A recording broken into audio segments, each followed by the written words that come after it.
Oxe. Que é isso? Gente, é normal a mensagem que vai aparecer para vocês aí, tá? É que eu falei que eu ia gravar e eu acabei esquecendo no primeiro momento. Eu já vou gravar esse segundo aqui para dar tudo certo aqui pra gente, tá? Então, às vezes, se alguém tiver problema com imagem, né? Qualquer coisa, vocês me avisam aí no particular. Tá bom? Mas vai ser gravado.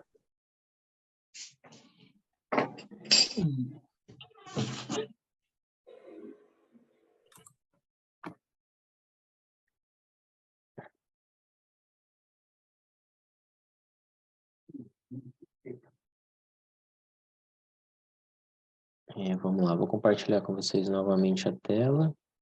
Faltando, acho que só 2 pessoas conectar, né? Aqui.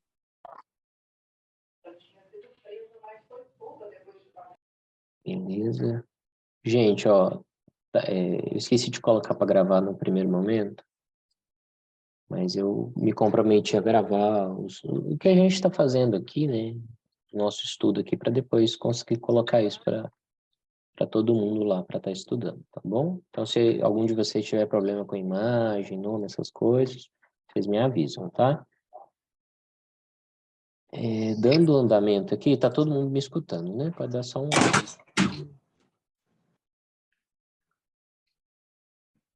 Beleza. Beleza. Todo mundo vendo aqui. Tranquilo. Nas tradições xamânicas, né, o estado sagrado, né, o estado dado como selvagem, o transe bruto, é entendido como, entre aspas, doença xamânica, em que o xamã precisa se curar ou ser curado por outro xamã.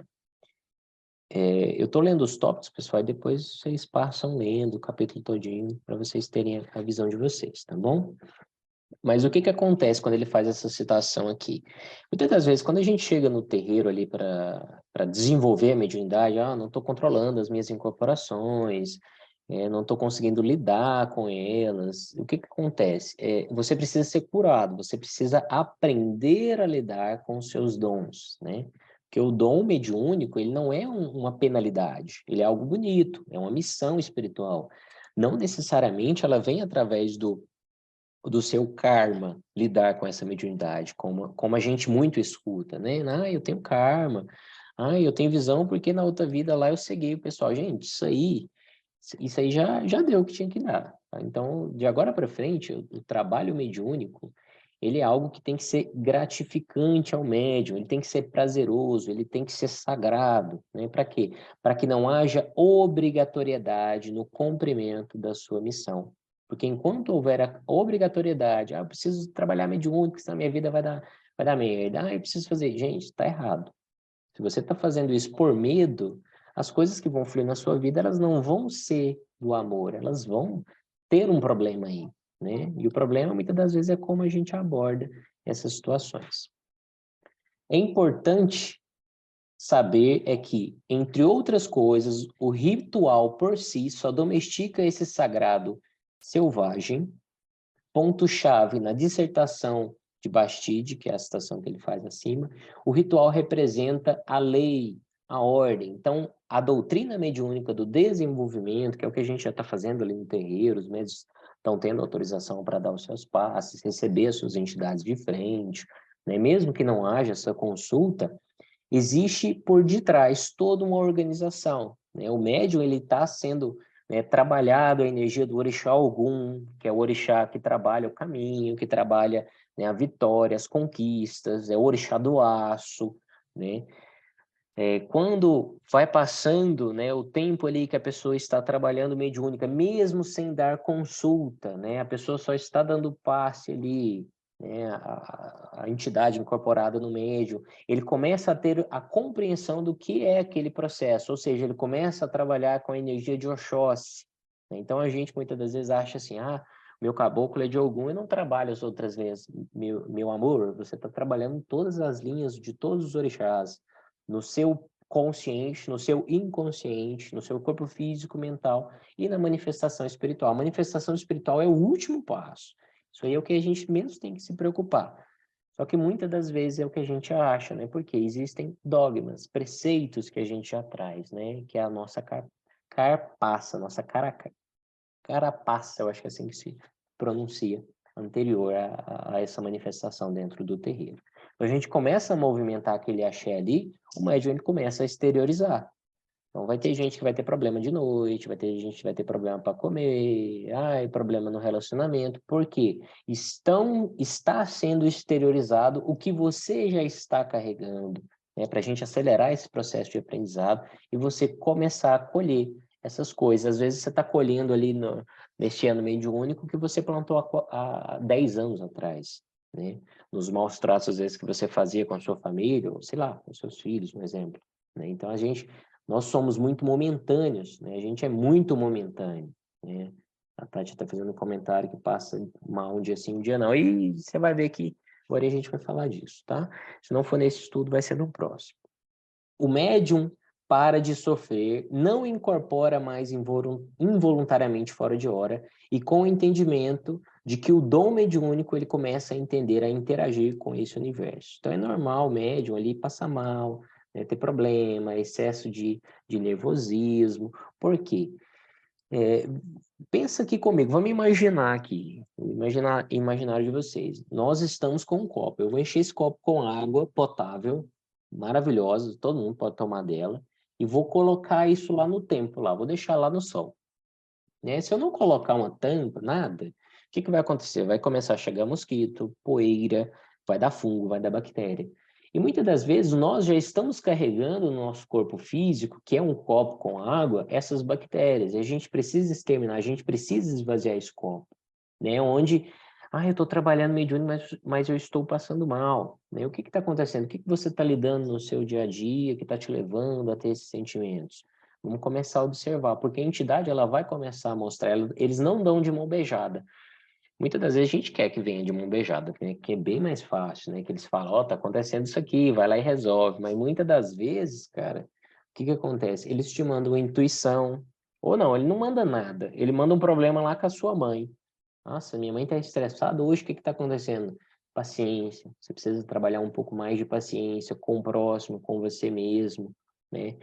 Então, não é encarar tudo como a maneira bonitinha das coisas, né? Pisou no calo, muitas das vezes, a gente tem aquela explosão emocional, né? Não é ser, eu sou good vibes aqui, eu não maltrato ninguém, não. Isso é ser hipócrita, porque todo mundo tem sentimento, tem emoção, e a gente tem que falar o que pensa, tem que ter o limite, né? Então, não é ser trouxa, é se colocar como uma pessoa humana, né? E tentar trabalhar ao máximo essa parte humana e mediúnica, que aí sim nós conseguimos, né, manifestar os nossos espíritos para essa prática da caridade. Mas o de praxe, o exemplo de praxe, todo mundo se estressa no trânsito, ganha uma buzinada, fica estressado, o dia já não presta mais. Não, peraí, o problema é a mediunidade? Não, o problema é o médium, né? Que é muito vaidoso, que não consegue admitir que está errado, né? Que o outro lá tem a opinião dele. Então a gente é vaidoso. Nós somos vaidosos. Eu me incluo nisso aí, tá? Não tô me tirando, não. Alguma dúvida, gente? A dica de nada. Quem vem pelo amor? O caminho do amor é o daqueles que encantaram pela Umbanda, daqueles que foram pegos pelo aroma do incenso, pelo toque do atabaque, pelo canto dos ogãs, né? Pela umidade do preto, a simplicidade do caboclo, a inocência da criança, a alegria do povo baiano, a força dos boiadeiros, a coragem dos marinheiros, a dança dos ciganos. Veja bem, eu estou colocando aqui que nem tudo é fácil, estou colocando dança dos ciganos. O que eu posso ganhar com a dança dos ciganos? A leveza na sua expressão, né? A sinceridade no seu caminhar. Né? Então, toda linha de trabalho, todo arquétipo, ela tem um sentido, né? O jogo do malandro, a segurança do Exu e o encanto da pombagira. A experiência de incorporar seus guias espirituais lhe permite conviver com verdadeiros mestres da vida, que lhe conhecem melhor do que você mesmo. Incorporar um guia é ter a oportunidade de ver o mundo por meio de seus olhos. É algo incrível, uma experiência profunda em sua alma e visceral em seu corpo. Aí tá todo mundo agora querendo incorporar. Não quero também que vocês achem que Incorporação é tudo, tá? Então, muitas das vezes, quando nós estamos cantando ali dentro do terreiro, né? Por mais que você não incorpore, né? Você está manifestando o chakra da sua fala, né? Você está manifestando um determinado tipo de mediunidade. Nossa, eu tive um sonho, mediunidade. Nossa, eu escutei, mediunidade. Nossa, eu senti tocar, eu senti um aroma que não estava no ambiente. Isso tudo é mediunidade, nem tudo é incorporação, tá? Descobrimos que nossos guias fazem valer a máxima de Cristo, amar ao próximo como a si mesmo.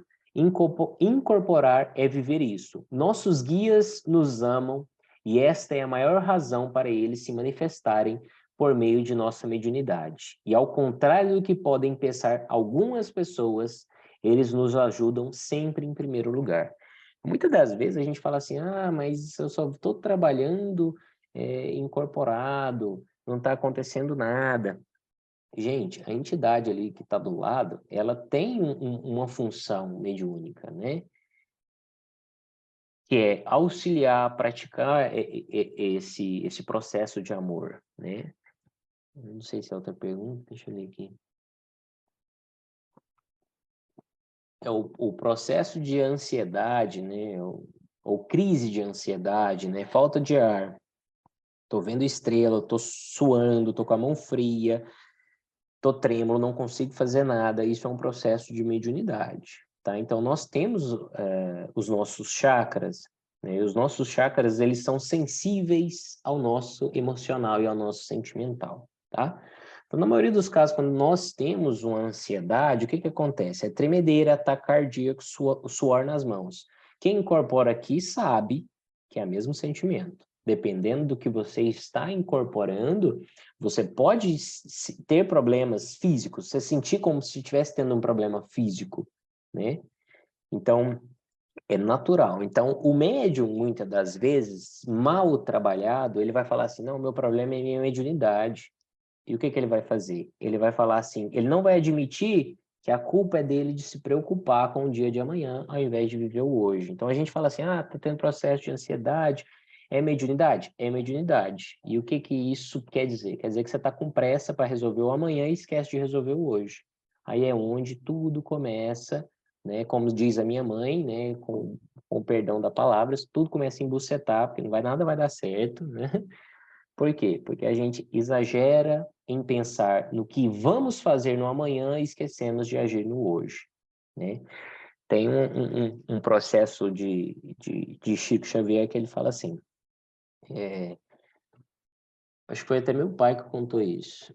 A mãe estava passando com problemas com o filho tinha o relacionamento, ele gostava de homem, né, de pessoas do mesmo sexo que ele, de mesma opção sexual, né, gênero, eu não sei se eu posso falar assim, tá? Perdão se tiver ofendido alguém. E a mulher pergunta para Chico, o que eu posso fazer para o meu filho melhorar? Eu já fiz de tudo. Ame o seu filho. O amor vai resolver as coisas. Então, muitas das vezes a gente se preocupa o que que eu tenho que fazer para amanhã, para depois, e a gente esquece de fazer o que é óbvio nesse primeiro momento, né? Que é o básico. Viver um passo após o outro, né? Passar mal na madrugada, com certeza, processo mediúnico. E isso aqui pode ser coisa que comeu também, tá? Nem tudo é mediunidade, não. Às vezes você comeu uma comidinha estragada, acontece essas coisas também, tá? Brincadeiras à parte, tá, gente? Mas o passar mal, né, em si, independente do horário, né, sem um fundamento em específico, ele pode demonstrar que a sua mediunidade ela está desregulada, né? Quer dizer que você tem que tomar um passe? Não, quer dizer que você tem que entender aonde está o problema, o que que você está sentindo, porque quando uma energia ela é mal distribuída, ela pode atingir o corpo físico. Então, você pode ter enxaqueca, você pode ter dor nos pés, dor nas mãos, dor nas juntas, né? Você pode até ter problemas no estômago, no fígado, no baço. Por quê? Porque como você tem muita energia e você não está trabalhando mediunicamente, você não está distribuindo essa energia, que seja através de banho de ervas, que seja através do passe, da consulta, da incorporação, né, da distribuição do que você está sentindo, essa energia em excesso, ela passa a ser referência a espíritos menos esclarecidos e eles passam a abusar de você. Né? Como assim abusar de mim? Às vezes você está ali deitado ali, aí o que que o espírito faz? Ele fica escondido, ele não vai te perturbar em nenhum momento. Você vai na cara do vidente lá, o vidente não vai ver nada.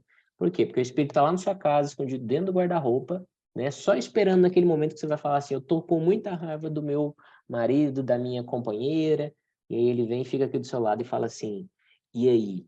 O que que a gente vai fazer agora? Vamos começar a ficar com raiva. Aí você começa a ficar com raiva, alimentar aquele sentimento, e é onde depois que você para de fazer isso, você continua passando mal.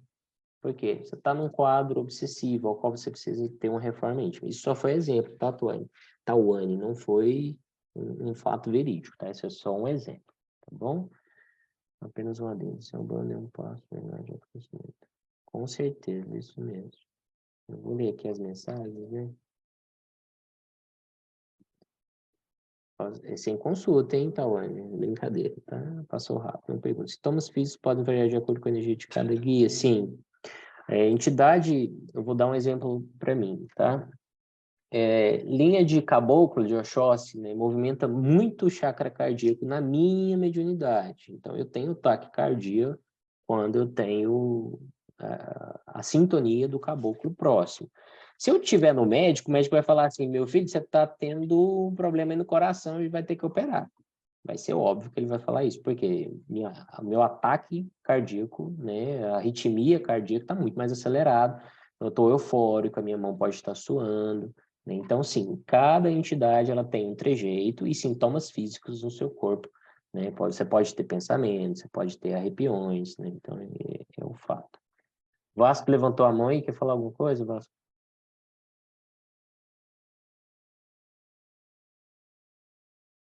Não? Tá. Então, cada linha, né, dependendo do orixá que está fazendo a regência ali naquele momento, ela pode ter uma manifestação diferente no corpo físico, isso é fato, tá? Mestre Rubens Saraceni certa vez disse que entre um problema e outro dos consulentes, os guias encaixavam os nossos problemas pessoais dos médiums para serem resolvidos. Quando o médium alcança a maturidade de dar consulta e passes espirituais, ele tem a oportunidade de ver pessoas com dificuldades iguais às suas se consultarem com seus guias e acompanhar como eles tratam as dificuldades alheias. Muitas das vezes, o nosso contexto histórico, o que a gente viveu na nossa vida, os nossos traumas, eles vão ser refletidos quando a gente se consultar com a entidade incorporada. E é onde entra aquela situação que é clichê falar isso, é clichê, eu sei que é, mas é um fato. Muitas das vezes, nós temos os nossos apegos, né? Então, quando a espiritualidade, né, designa um médium a tratar um outro médium, né, consulente, ou até mesmo se consultar, né, por afinidade, ou até mesmo pela aleatoriedade, né, aquilo é dado um fluxo, ou seja, a espiritualidade fala assim, olha, fulano, por exemplo, a minha mãe está lá sentada na assistência, primeira fileira, e ela é, sei lá, ficha 4.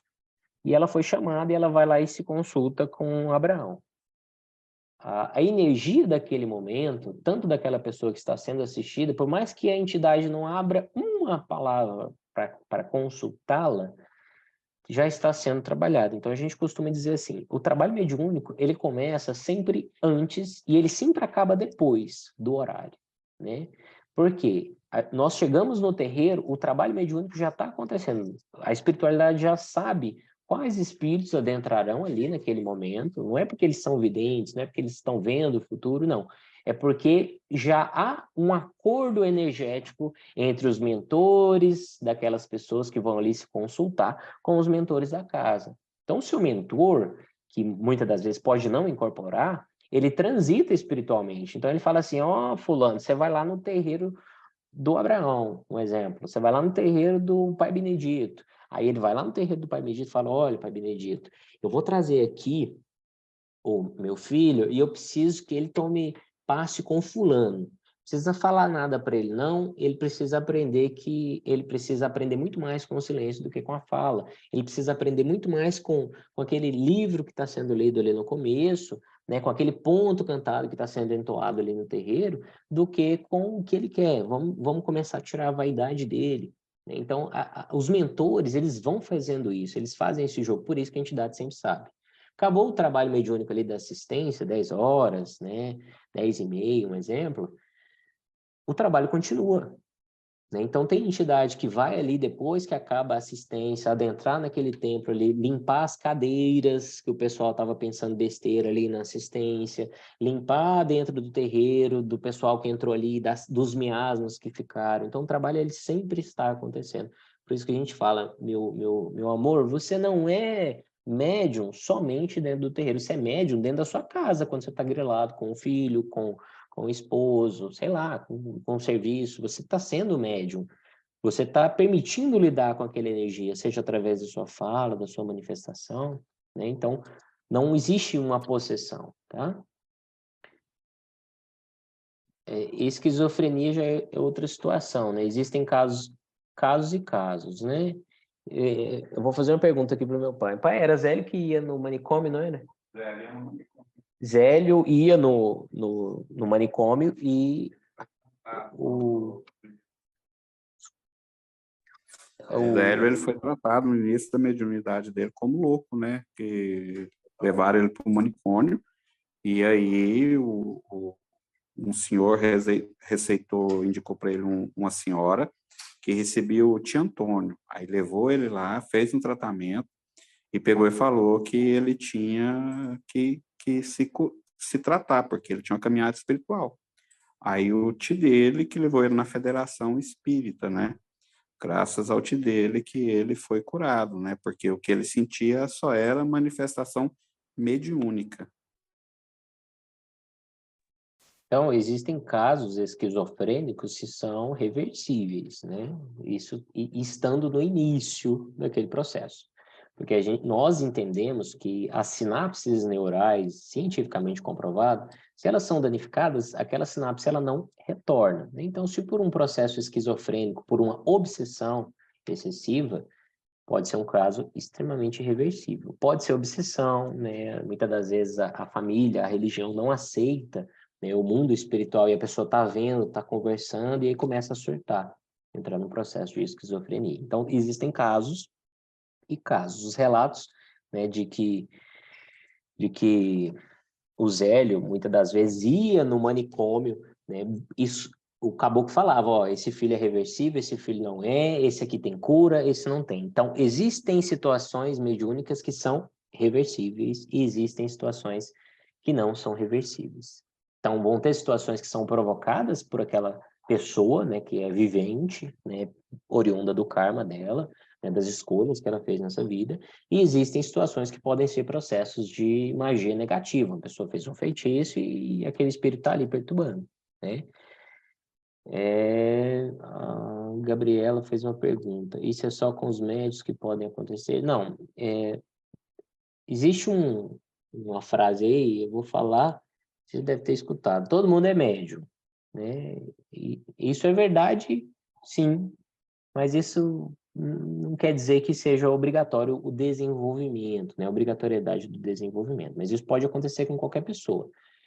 Uma observação, a pessoa que passa por processos obsessivos, né, que é uma mediunidade de transporte, ela pode manifestar o obsessor, passar por um processo de desobsessão no terreiro ali, melhorar, parar de incorporar e nunca mais receber nenhum tipo de entidade. Ela pode não ter mediunidade de incorporação.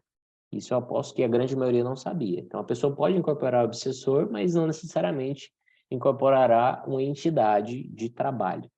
E aí eu faço uma pergunta para vocês. Por quê?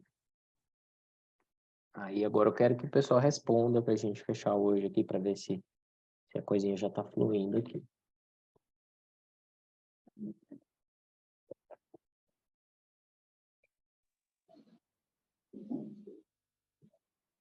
Tati respondeu.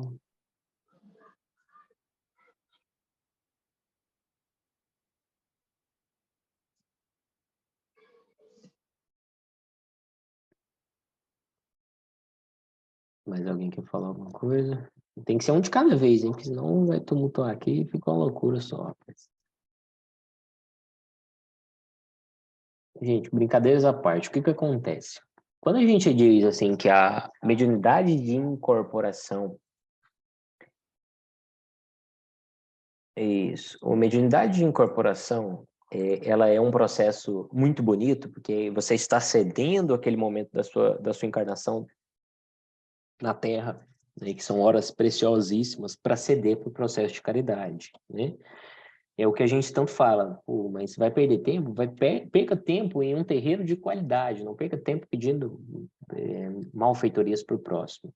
E o que acontece? O espírito de baixa vibração, né, o mago negro, ou qualquer nome que vocês queiram dar, os dragões, sei lá, ele, por afinidade mediúnica a você e por raiva de você, muitas das vezes, apego, qualquer coisa, com a autorização que você vai dando a ele ali, os alimentos, né, do campo mental das suas ações, ele pode sim possuir o seu corpo, né, o estado de incorporação, entre aspas, de possessão, né? Por isso que a gente fala que nem todo mundo que faz transporte, incorpora espírito obsessor, necessariamente tem guia de trabalho para trabalhar com incorporação, porque a incorporação é um processo que você está cedendo, aprendendo a amar aquele processo, aprendendo a incorporar aquela energia, e o espírito obsessor não quer te ensinar nada, ele só quer tomar o seu corpo, o seu tempo, o seu espaço, a sua cabeça, suas ações. Tá? Então, nem todo mundo que incorpora, se não tiver o devido desenvolvimento, se não estiver no local, estou no boteco aqui bebendo aqui, incorporei Exu. Mentira, não é Exu, é obsessor. Eu estou aqui no cabaré, incorporei pombagira. Mentira, não é pombagira, isso é espírito obsessor. Tá? Então, a entidade de luz, de umbanda, de lei, ela não perde tempo, boteco, esquina, qualquer coisa que vocês venham falar de vulgaridade. Estava na festa, incorporei. Meu amor, não é mentor, não.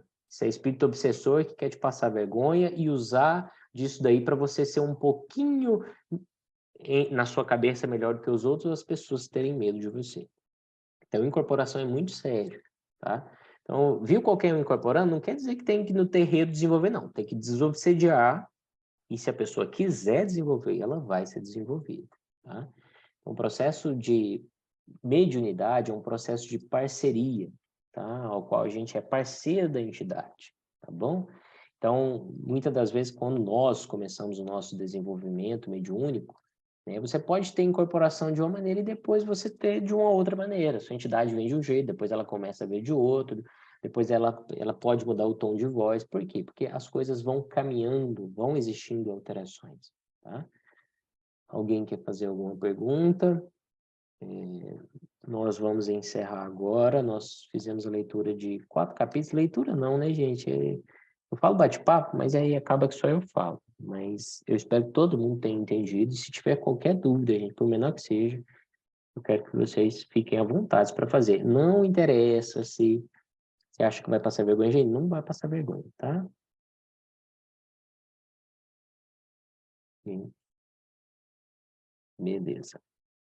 Gente, então, ao final, só fechando aqui, ao final de todos os nossos encontros aqui, que eu não sei quantos serão, podem ser 10, pode ser 20, pode ser 30, pode ser 5, vai depender muito do nosso tempo, da nossa disponibilidade, eu vou fazer uma provinha digitada online mesmo, tá? Isso não vai ser divulgado, né? Mas para pôr conhecimento ali nos estudos. Para quê? Para mim ver quem participou, né? Quem teve as devidas atenções, né, nesses momentos aqui, tá? Eu peço desculpas, né, se eu ofendi ou se às vezes eu fui vulgar aqui. Às vezes eu sou humano, gente. Então, assim, eu não tenho que falar só coisas bonitinhas, não. Às vezes eu tenho um palavreado meio chulo mesmo, tá?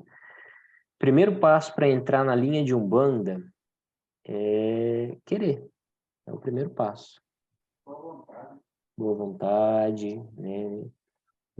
Não querer mostrar também, né? Que às vezes a gente começa, não, tô indo num terreiro ali, a gente quer mostrar para as outras pessoas, e nem todo mundo tem um bom coração para ver, tá? Então, dentro da Umbanda, nós aprendemos que nem tudo que a gente vive a gente fala, nem tudo que nós estamos vivendo, nosso relacionamento, as nossas conquistas, nós devemos comentar. Porque muitas das vezes nós nem estamos preparados para lidar com a nossa energia, quem dirá com a de um próximo, né? Opinando, né? Sabendo da nossa vida. Então, a gente sempre cuida do nosso íntimo, da nossa vida, do nosso lar, né? De uma maneira muito sagrada. Por isso que a gente luta tanto no terreiro contra a fofoca, maledicência, né? Para quê? Para falar assim, olha, meu filho, se você está perdendo tempo com fofoca, como é que está a sua vida? Não está muito boa, então não perca tanto tempo assim, tá bom? Mas a Umbanda, ela é uma porta como se diz, estreitinha para você entrar. Para você entrar para dentro de um terreiro de Umbanda é muito estreito, é muito baixo. E é escancarada para sair. Por quê? Porque é muito fácil sair. Muito fácil sair do terreiro. Muito fácil. É um deslize, é um comentário, qualquer coisa que desabone a espiritualidade a um ponto extremo que eles percebam que a gente não está preparado para lidar com aquilo, eles têm total autorização para retirar a gente, tá? Gabriel, Uh, olha o Oi, Emma. chat aí, tem mais gente fazendo pergunta. Tô olhando aqui. Foi maravilhoso. Chicote estralando. Excelente. Essa eu respondi a da Gabriela, foi a última. Não sei se é a Malu. Deixa eu ver aqui.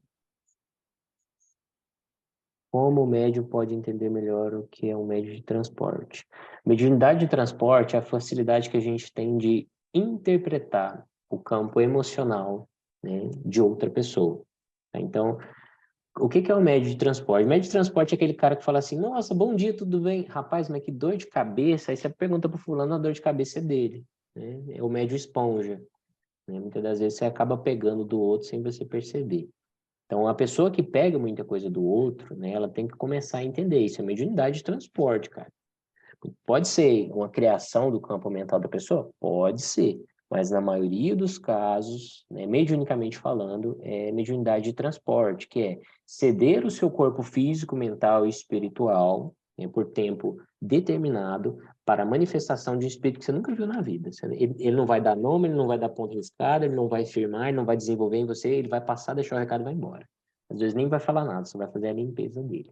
Então, a mediunidade de transporte, né, o médium que lida com o transporte, ele não pode, olha, veja bem o que eu vou falar, não pode ficar nervoso. E aí eu sou o cara mais cagado de nervoso que tem aqui, então nós temos um problema, que é admitir. Então, eu admito, eu sou muito nervoso e isso me penaliza, né? Por quê? Porque através do meu nervosismo, a minha mediunidade de transporte, ela é acessada, e é onde eu tenho que policiar para quê? Não ficar nervoso, né? Então, espero que eu tenha respondido aí de uma forma clara para todo mundo, tá?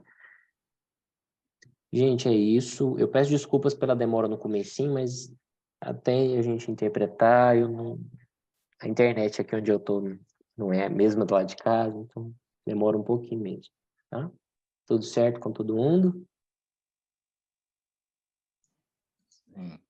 Beleza, gente. Um forte abraço a todos vocês e daqui 15 dias a gente se encontra novamente, tá bom? Vamos continuar estudando. Não vou mandar ninguém ler o livro, tá? Vai do interesse de cada um, tá bom? Valeu, boa noite a todos aí. Boa noite, pessoal. Boa Obrigada. noite, gente. Boa noite. Boa noite.